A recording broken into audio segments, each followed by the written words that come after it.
खेती और किसानों के बारे में जो स्थिति है भारत की, उसके बारे में कुछ कहूंगा।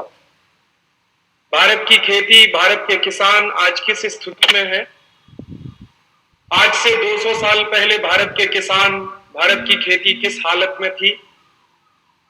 उन दोनों का तुलनात्मक विश्लेषण आज के इस व्याख्यान में मैं करने की कोशिश करूंगा।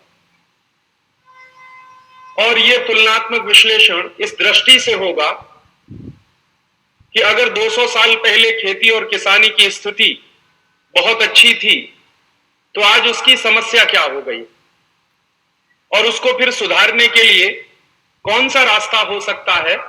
उस दृष्टि से आज के इस व्याख्यान में खेती और किसानों के विषय को मैंने शामिल करने की कोशिश की है। आप सब जानते हैं कि भारत में खेती और कृषि कर्म बहुत ही उच्च दर्जे का व्यवसाय माना गया है और भारतीय समाज में कृषि कर्म और किसानों के लिए खेती करना यह बहुत केंद्र बिंदु रहा है।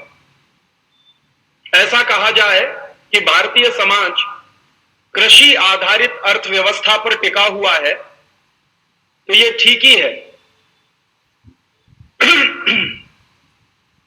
और जो समाज कृषि आधारित अर्थव्यवस्था पर टिका होता है, उस समाज की अपनी कुछ खास तरह की प्राथमिकताएं होती हैं, खास तरह की जरूरतें होती हैं।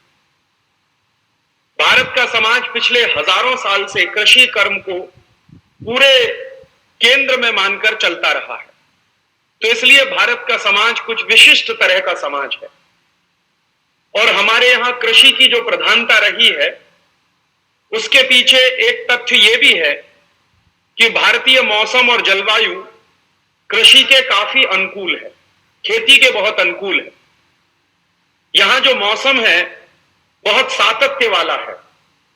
जैसे उदाहरण के लिए, आज सूरज निकला है तो कल भी निकलेगा, परसों भी निकलेगा, 3 महीने बाद भी निकलेगा, 3 साल बाद भी निकलेगा, 30 साल बाद भी निकलेगा, 300 साल बाद भी निकलेगा, 3000 साल भी हो जाएंगे तो भी निकलेगा। माने सूरज के निकलने में कहीं कोई कमी नहीं आने वाली भारतीय जलवायु में।